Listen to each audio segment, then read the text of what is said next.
Hello, everyone. It's Sybil Starr, and I am here to give the astrology for the Aries new moon solar eclipse. This is just such an incredibly powerful event. And as I get into it, you will see why. But as you can see, I am sitting in front of a solar eclipse. And first off, this solar eclipse occurs on April 19th. The new moon itself is at 9:14 p.m., where the maximum of the solar eclipse is at 9:16 p.m., and that's all Pacific. And this eclipse lasts an hour and 16 minutes. And what is so interesting about this eclipse, it's an incredibly powerful eclipse. And this is the first piece that is just super interesting, is that it's what's called a hybrid. It's a very rare eclipse. It only happens a few times a century. And I didn't tell you where it is. It's at 29 degrees 50 minutes of Aries. Yeah, so April 19th, 29 here in the United States. And other parts of the world is on the 20th. But anyway, back to the hybrid. So it is called a hybrid eclipse, as it is a combination of a total and an annular eclipse. A total eclipse is when the light of the sun is completely blocked, although there is a rim of light around it. An annular eclipse is where there is that really strong ring of fire around it. And this is an annular eclipse that I'm sitting in front of. But what they say is that what you see, whether you see a total eclipse or whether you see an annular eclipse, will depend on where you are. So it's like where you stand. So we might say that where you stand is where you stand, your perspective is what you see. All right, so it's your perspective. So it's where your perspective is on Earth is what you're going to see as far as this eclipse, and it is certainly a metaphor for life. There's that meme that goes around on social media where there's two people, each on one side, and there's a symbol on the ground, and one person sees a 6 and the other one sees a 9. It is a metaphor for life. We all have our own perspective. We cannot get away from that. That is the lens through which we view our life. And once we become aware of that, it really opens us to maybe, seek other people's perspectives. Like, really, you see it that way. Well, I see it this way. And how interesting that is. Anyway, but this annular eclipse, just so you can see the kind of stronger ring of fire around it. All right. And so eclipses are harbingers of change. They often impact the weather, and they bring things to light that have been hidden. And this one is at well, let me show it to you. I have got it up on my screen share here so I can show you the chart. All right. So this is what we have here. So we have here is the sun and the moon at 29 degrees, 50 minutes of Aries. And but we also have three other points here. We've got Eris, we've got Jupiter, and we've got Chiron. So it's a really huge Aries component. But 29 degrees, as we know, as I've been talking about, is what's called an anaretic degree. It means it's a very significant degree. It's the last degree of that sign. So it's a master teaching. And so there's usually something really dramatic or powerful that happens when planets transit the last degree of a sign. Okay. And just a couple more things we're going to be talking about in this is Pluto is in a square, out of sign square at 0 degrees Aquarius to this solar eclipse. So this makes it very powerful because, Pluto pushes us to evolve and grow. We'll talk about what that means. The ruler of this Aries eclipse is at Cancer, is Mars in Cancer at 13 degrees, which is coincidentally conjunct the sun of the United States, of the chart of the United States, as well as the sun, the star Sirius. And this Mars is in a square to Chiron in Aries. So We'll talk about what that means. And then we're going to also talk about Mercury conjunct Uranus. Oh, yeah, Pluto is also square the nodes of the moon here at 4 degrees of Taurus and Scorpio. So these are what we're going to be talking about: the solar eclipse, all of these planets in Aries, Pluto out of sign, square to the eclipse, as well as the nodes. What else did I say? Oh, yeah, Mars in the ruler of Aries, square Chiron, Mercury and Uranus conjunct in Taurus. We're also going to talk just a little bit about Saturn and Neptune in Pisces and what all of that means. All right, so now let's get back to the reading itself, to what it says. So anyway, as I was saying, we have 5 planets in Aries there. I know what I wanted to say first, though, was people who have any planets or angles from 27 degrees of the cardinal signs, which are Aries, Libra, Cancer, and Capricorn. It creates a square, which is a dynamic challenge. It's kind of like something significant may well happen. And the other fire signs in those same degrees of Leo and Sagittarius will receive a beneficial trine, which is more of an easy energy flow. Okay, like I said, eclipses are harbingers of change, and the energy can last up to 6 months or longer. Of whatever took place. Let's say something takes place around an eclipse, or even within a few weeks of it. The energy of it unfolds over the next 6 months. Is maybe a way to say it. We're also starting a new eclipse cycle with Aries, because we've been having all of our eclipses over the last couple of years in Taurus and Scorpio, because that's where the nodes of the moon are traveling. But they're going to be changing in July, and so this is a new cycle, a new eclipse cycle, as we start the Aries Libra cycle. Okay, and this new moon is also conjunct the North Node, which indicates a new beginning. Okay, and I said we have 5 points in Aries: the Sun, the Moon, Jupiter, Chiron, and Eris. And so, what does all of that mean? So, as the first sign, Aries is so much about new beginnings. And with that large amount of life force that comes through, here in the spring, Aries comes in the spring here in the northern hemisphere, and everything is growing and budding. There's a huge amount of life force happening, fresh life, fresh new life. And so I feel like this is a 29 degrees. That's one of the really big teachings of this, is the new beginnings. Aries is about life force and vitality. And to me, the question really is asking us, what makes you come alive? It's about following what that light that fills up your heart, and it's that excitement in each moment. It's not just, oh, what should I do for a living?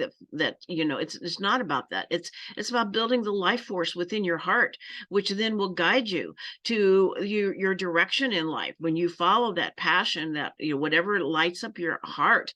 And it can be anything. It may not be your work, it may be art, it could be nature with your pets, music, your relationships, spirituality, whatever it is, whatever lights you up. And then you bring that aliveness with you into everything you touch. We're being asked to give your time to anything that nurtures your spirit.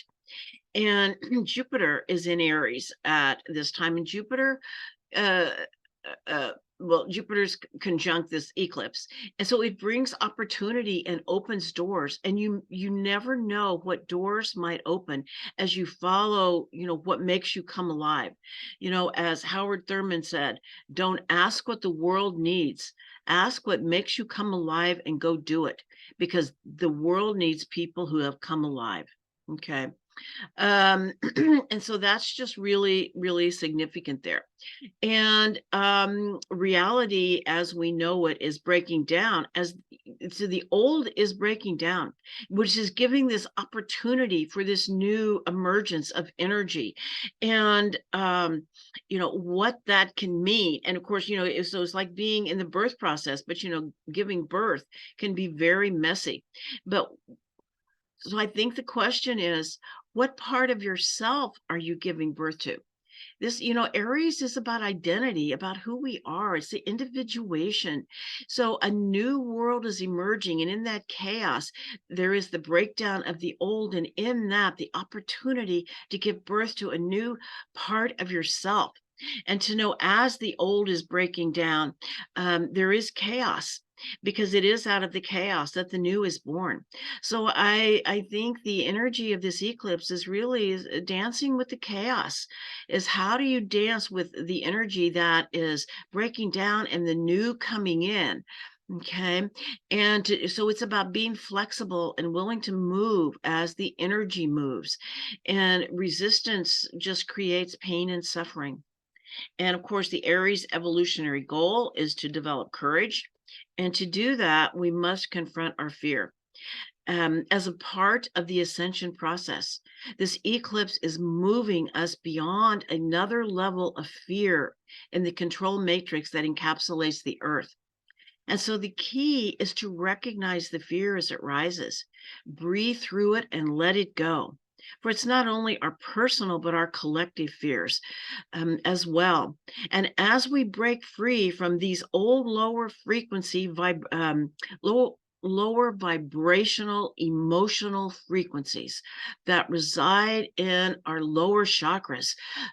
Fear triggers all of these, blame, shame, anger, to know this is coming up and we just have to let it move through us because a lot of it isn't even ours. It's just in the field. We just have to let it move through so that we can move through this really intense field. And as we do, we break free and we're liberated. It's about liberation and a new level of the awakening process that is shifting us into hyperspeed once we move through this dense field. Okay, a new and exciting level of awakening for humanity, filled with possibility and potential, as Jupiter in Aries is conjunct this eclipse. But it does require a fresh new view, a new perspective. That's what I feel like this is really such a metaphor for this being a hybrid eclipse of it's all about your perspective, and we can change our perspective as information comes in. We can realize there's many ways to look at a situation, not just one, which really opens and expands us. And Eris is also conjunct this. And Eris, is the goddess of discord.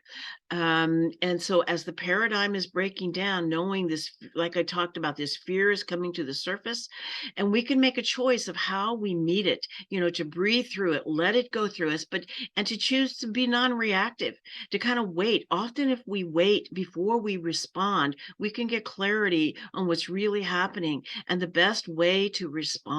Okay. And I also, feel like, she is the feminine warrior. So she's in service to the divine mother. And, the mother tells us, Mother Earth tells us, how we can help her is to heal ourselves. And that's what this is about. Aries is, like I said, about courage. And to remember also that fear is actually an illusion. It's part of the field that we are in. And to recognize that as we recognize that it is an illusion, it crumbles. We are pioneers moving into new uncharted territory because the reality is changing. And I'll talk about that just a little more in another place, but the shadow of Aries, which Pluto will be activating by this square, is a tendency to see life as black and white, good or bad, self versus other, and that's a shadow. And the Libra, the opposite sign, tells us that there is always two sides to every situation, and it's so important to be able to look at both. All right, now Mars is in Cancer, And Mars is the ruler of Aries, so we always talk about the ruler, and is squaring Chiron. And so Mars is a sign of action and fire and passion, and Cancer is a sign of emotion. So it's very much about a passionate emotion, and it's a protector. Mars the warrior in Cancer is very much a protector, a mama bear, where we protect what we love. Once again, it's another symbol of the mother. And the shadow is that the shadow of Mars in Cancer is that it can become very defensive and touchy, take things personally, which are not meant to be. It says, and it's been a huge teaching for me. It's helped me in so many ways. Don Miguel Ruiz's The Four Agreements, where one of his agreement is to take nothing personally. People are mostly acting out of their own wounds. And if you can step back and understand that in a way, it can help you, like I said, to not allow yourself to respond differently to your triggers. Put it that way. Okay. But it can also, Mars in Cancer can also be very clannish, or what we call tribal. And the definition for this is a strong feeling of identity with and loyalty to one's group or tribe. You know, Cancer is the sign of the moon, and the moon and Cancer both have a strong desire to belong. And so those that we belong to, we can turn a blind eye to the wrongdoing of our tribe or our clan, to be defensive of them as well.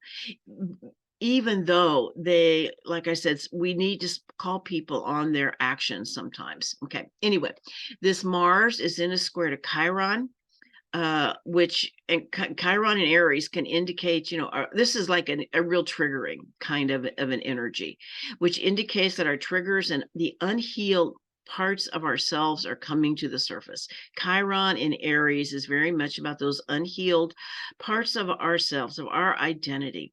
And as they come up, as I'm talking about once again, is to step back and to take nothing personally, and to make a different choice of how to respond. Okay. All right. And that is the teaching, but there may well be many acting out of these unhealed parts. So to really be aware of that.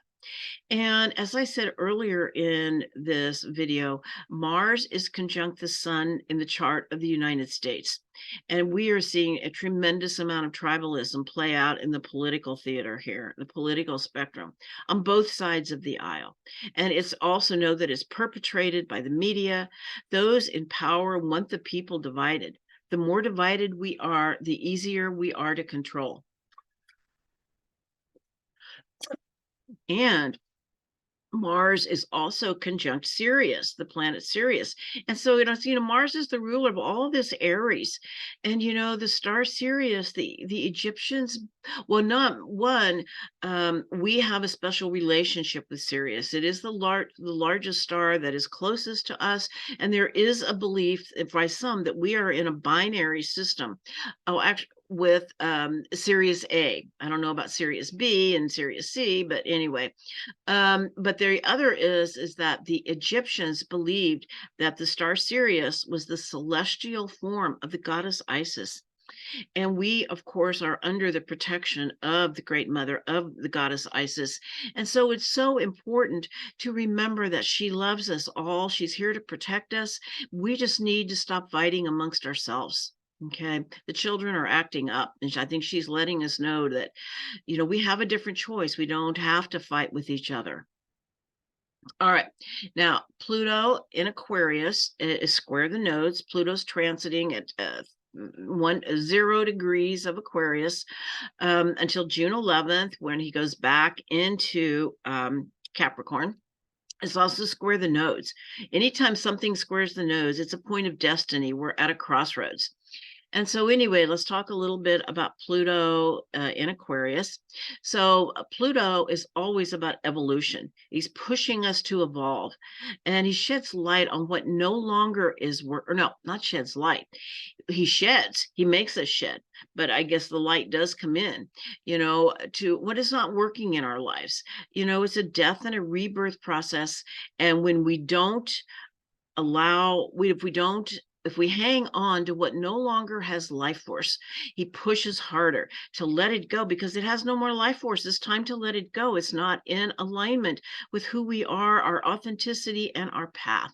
And Pluto, but even though Pluto's only in Aquarius until what did I say, June 11th, he squares the nodes for 6 months. All right. Pluto always activates the shadow. And I have this great definition of the shadow. And it says, it's a common misconception that the shadow is home to the worst parts of ourselves, but that is false. The shadow is actually the rejected parts of ourselves, the parts of ourselves we do not yet love. And for this reason is full of untapped creative potential. And Pluto comes along. It's bringing those rejected and unloved parts of ourselves to the surface so that we can love them and tap into the full creative potential. And so Aquarius, what does Aquarius mean? So Aquarius is to be seen as unique, to never follow the crowd, and to be true to oneself. It's a sign that requires a lot of freedom and space and a desire to make a difference in the world. It's the archetype of the genius, the exile, the rebel, and the maverick. And Pluto is always about the truth and authenticity of self.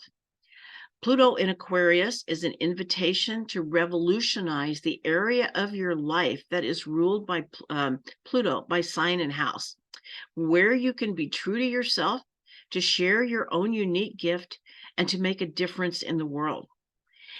And I found this great quote, or it came through to me, and I felt like this really summarized Pluto in Aquarius so well. It says, I would rather be outcasted for my authenticity than be accepted for my conformity. And I think that is so Pluto in Aquarius. And the last few years, we've been having Saturn transit through Aquarius. And many people made choices to be accepted because Saturn pushes people to conform. And those that did not were outcasted. But Pluto is a different energy. Saturn pushes us to conform, while Pluto pushes us to evolve and to be authentic. And Pluto can come in really rough if we are not authentic.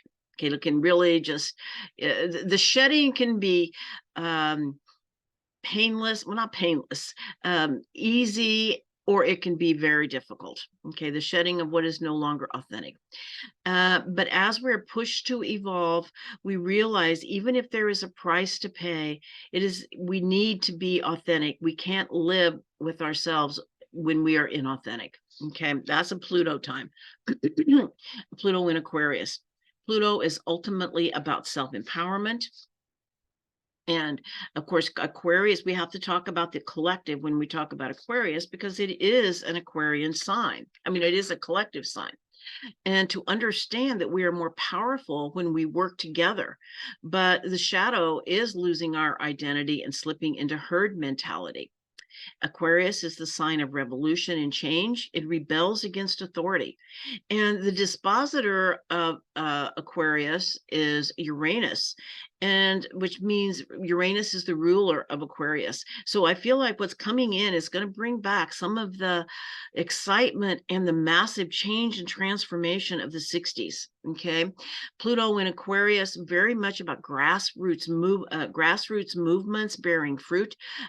Just for example, the farmers there in the Netherlands created a political party and won the majority. It was a grassroots populist movement of the people speaking up. Okay. And of course, the last time Pluto was in Aquarius was during the American and French Revolution. And also this is also a time when the Constitution was written and ratified.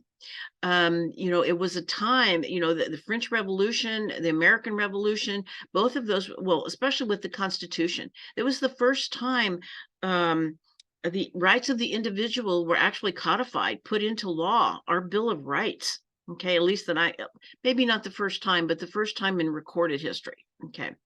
And of course, on March 23rd is when Pluto entered Aquarius. A million people protested in France, and they're still protesting. And Paris has been on fire, and there's now protests in France, the UK, Israel. There's massive unrest everywhere. Okay. Um, and Pluto Aquarius is so much about the people, and Pluto in Aquarius is about the power of the people and showing us all the different ways we've disempowered ourselves so that we can make different choices. And like I said, Pluto Aquarius says we can work together and change any potential outcome. But we must give up the divisiveness and come together in unity consciousness. Pluto in Aquarius is very much a revolution of consciousness. This is the new revolution. Okay. And one of the other pieces I feel that is super significant is that, Aquarius is the sign most connected to the star nations. And so Pluto in Aquarius, I feel, is part of this revolution in consciousness, is asking us to remember that we are part of a cosmic collective, and we are cosmic beings. And I feel like this is a time all of our star nation relatives are just going to be coming in so strongly. And I have shared before that Pluto is conjunct the star Aldebaran, which is in Lyra. Right now, and it's going to be going back and forth over it over the next several years. And the constellation of Lyra was the first place in the Milky Way galaxy millions and millions of years ago, or at least this is the story. You know, is it mythic, or is it factual? Either way, it's true. It's the universal battle of good versus evil, which shows up in polarity consciousness here in our Milky Way galaxy, and here on Mother Earth, where we're living right at the moment. And anyway, in this history, this was the first place it showed up. And what many of the star nations and the polarity consciousness is it's not just duality. It's the us versus them consciousness. As long as we have this experience of separation from source, there is going to be at least some sense of duality, but how do we work with it? Okay. And so polarity consciousness is the real shadow piece of it, because it's so much about reminding us that we are everything, the dark and the light, and the integration of the shadow, and how that the internal battle is the major battle, that because the external world is a reflection of our inner world. So as I'm sharing this story of the galactic history, it's really just like all of our stories and metaphors. It's actually a story of ourselves. This is the story of us. It's the internal battle that matters. And what choices are we going to make? And the only way we change the world is to change ourselves. Okay. And as we are moving through these areas of increased light in our Milky Way galaxy, we're moving closer and closer to its center, and we're moving through areas of increased light. So we're receiving energetic upgrades and codes, light codes, which are helping us to transmute the negative energy in the field. And one of the codes is really the love and harmony in our hearts. It's actually a code. It's coming in to remind us this is the way we need to live. And the thing is, it's about releasing ourselves from the fear matrix that does surround Mother Earth. So it's becoming aware of our emotional patterns that don't line up with the new vibrational frequencies, the light codes that are coming in. The key is we must feel them to heal them. They stay trapped in our emotional body until we actually feel them, and these old places are ripe for healing. And then Pluto says that you must forgive yourself. Forgiveness is the key, is the ultimate key to healing. As we feel them and release them, then let them go and forgive ourselves for all of the places, things we didn't know before. And let's say the old trauma is really what we're holding on to, is old trauma. Let's release the trauma, forgive ourselves for ever having the trauma. Okay. All right. And of course, like I said, it's square the nodes. And so it's a point of destiny, pushing us to let go of the trauma of the past and trust the process that is leading us into the future. And the North Node is the way forward. It is in Taurus. It's telling us to stay grounded and centered within ourselves in the present moment and connected to Mother Earth.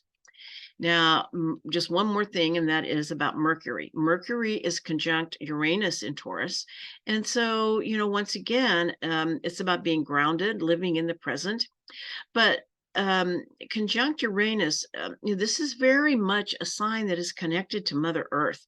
And well, first off, it's about very powerful downloads and energy upgrades that are in the field around this solar eclipse. To just know there is, you might be vibrating at a really huge level, feeling like you have your finger in a light socket. Okay, so just know that these downloads are coming in. But one of the other teachings is, since it's in Taurus, it says to me that the frequency upgrades will also allow more communication with the elemental realms. Communicating with the elemental realms is a big part of our ascension process. And as we go into the higher frequency dimensions, and they say we are shifting in and out of these dimensions all the time. We're just not aware of it. But as the field lightens and some of the we're able to move and expand in different ways, we're going to be experiencing nature in a much different way and aligning ourselves with Mother Earth, because many say she already exists in higher dimensions, and other realities. Okay, and that's where we want to align with her. And of course, we have Neptune and Saturn in Pisces. And so during these times of great change, the important thing is to anchor your reality within your own consciousness, because the external world is changing, and we're becoming more aware that it's a reflection of our inner world. And as our inner world changes, our outer world is going to change. So continue to anchor yourself into what is really real and true, which is your consciousness. Okay. In this way, we are more aligned with the true nature of reality. Some say that we're shifting in and out of the third and fourth dimension right now, the fourth dimension being living from the heart. And that when we start becoming more aware of that our thoughts create our reality, that our thoughts create, and we can see it happening immediately, then we are more in the fifth dimension. All right. Saturn in Pisces asks us to release our illusion of control and surrender to the flow of energy in our lives, because it will take us where we need to be. It is about trusting that inner guidance, staying grounded, like I said, centered in your own consciousness, trusting your inner guidance and following the energy. The collective shift will happen. It's coming. So many know it's coming. It's not here now, but it's coming. When there is a tipping point created by increased numbers of humanity, who are making their own internal shifts in consciousness. And Neptune reminds us that we are never alone. Beings from all over the universe, all over the galaxy, are here to help us with this dimensional shift on Gaia. And as we raise our frequency, our ability to communicate and receive their guidance will manifest in much greater ways, in ways that we have never dreamed possible. Their realness will really become a part of our reality, and their guidance. And so this is a really exciting time. This eclipse, I feel like, is kind of like it's a new gate opening. There's a new door opening, a new level of consciousness opening, and they're both here. It's they say as the light increases, so does the dark. The thing is to look at that within ourselves so that we can heal it. We can heal the trauma, because that's what it is. Heal the trauma, release it, and remember that we have never actually left Creator. We are just having this experience of separation, and we are moving into the higher frequency dimensions and joining our Star Nation relatives. All right. Thank you so much. It's a really exciting time. And wishing you a really wonderful experience with this, although, there are some challenges. But anyway, if you're interested in a reading, I have my information in the description box below. And I do galactic astrology, by the way, too. I do, it's a whole different kind of astrology. If you want to go to my website, it will tell you all about it. I have a page there. And if you like this video, please click subscribe and check like. All right. Thank you so much. And namaste. Blessings to all.